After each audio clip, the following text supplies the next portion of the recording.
Hi, I'm Tim Marema. Demonstrations about police violence have expanded beyond large urban areas to include small cities and towns. To help us understand rural America's role in the pursuit of civil rights, I'm speaking today with Dr. James Mitchell. He's president of the Wallace Community College of Selma, Alabama, and he helped organize the 50th anniversary commemoration of the Civil Rights March that originated in Selma. So I want to start out and just ask if you were surprised at all by sort of the breadth and depth of the response to the killing of George Floyd and the aftermath from that. Well, I would say no, I'm not surprised, because I think if we really think about it, over the past, 4 or 5 years, we've had people like George Floyd who have been killed.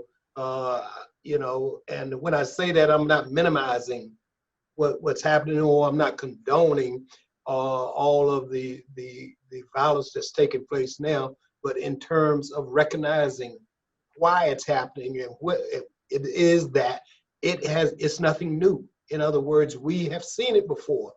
And I think what you are probably seeing, or in my thoughts, are people who are very angry, people who are very frustrated, people who are just sick and tired of being sick and tired. And that's really a prevalent thing here in Selma, Alabama. We are to a certain degree the cradle of that civil rights movement, and where we saw a lot of violence back in the early '60s. So, it's the same old, as old folks say. Well, obviously I was thinking about the history with Selma and the march, and how that march and the violence that occurred from police and the authorities that was all part of a larger plan and a strategy. And so I wonder what you think of sort of that, how things went then versus what's happening now with what we see city to city with what apparently is not really a strategy, anything approaching what was happening during the 60s and the civil rights movement. There is no strategy here within the last few years versus when the movement was started. There was strategy from both sides, believe it or not, and in the sense that, you had a movement, you had people who said, we're going to march across that bridge, we're going to march to Montgomery, we are marching for our right to vote. And there was a group that said no, more specifically George Wallace, who said no, you will not. And I will show you how you will not. I will use violence. And that's what happened. The difference is, I think now, it doesn't have to be a demonstration. It doesn't have to be someone who stands out. Usually back during that time, and I came along during the early 60s, activists were the ones who were typically targets.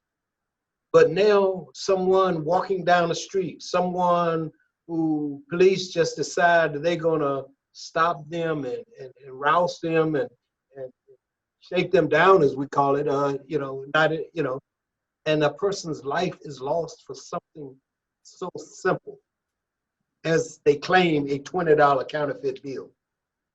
That's a fascinating point, that law enforcement had a strategy for how it was using violence to send a message to the movement to stay in your place, basically. Yes. As opposed to what's happening now. I hadn't really thought about that, and that part of it. As I look at it, I was telling my wife this morning, we were talking about it, and I said, to be quite frank, coming up during the 60s, I said, back then, I didn't trust the police. And when I say trust them, I just felt a lot of them were dirty. I felt a lot of them would do things that they knew they should not do. And nothing much has changed as I continue to watch what's happening in this country. Is that a reflection of how things have not changed on a broad front of issues? Is there something specifically about police violence that's been resistant to some of the change that may have occurred in other areas? I don't.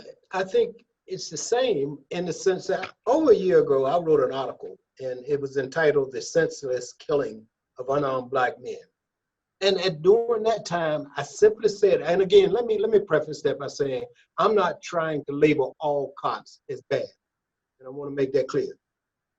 But what I said in this article, there are some bad, dirty cops who do not need to be in the positions they're in, and it's up to law enforcement leadership to weed them out.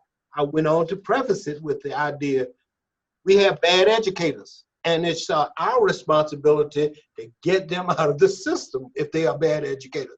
There's no difference with police, and that's why I called upon law enforcement then to, hey, go look at your training. What are you doing that's perpetuating this whole belief that, it doesn't, I don't care if I put my knee on your neck for 9 minutes. And if I know you're dying and you're telling me you can't breathe, I don't care, because you know what? If you die, I'm going to move on and go to my next call. Where do you look for hope in a situation like this? I'm energized by seeing the number of young people who are out there, but more especially young white people who I see out there in this movement. And like I said, they are saying the very same thing that we've been saying since 65. That is not right. And we need to get it right. That's what I think will be the larger benefit, because again, as long as you could just say, oh, well, it's black folks being mad, and they're mad because they are in poverty, they're mad because of their station in life, they'll get over it. But again, young folks are out there, and they're not out there talking about, oh, next is going to be me. They're saying what you are doing is wrong and it needs to stop. I told people, and both black and white, until we can sit down and really have a real in-depth discussion about race, we're going to continue to have these problems that we have. And people don't want to do that. I understand it's a tough subject. I understand it's something that a lot of people want to just say, hey, it'll go away but by itself, but it won't, because it hasn't after all of this time. And look where we are. And, I'm feeling a sense of anger right now. I'm feeling a sense of frustration, and I'm feeling a sense of hopefulness. Because as I said, we can't continue down this path, because we're on one that we're going to have, as we used to talk about, hell in the streets. We're going to have even more of that if this thing doesn't come to a head and some rational thinking people say, hey, let's get together on this. We can't continue down this path.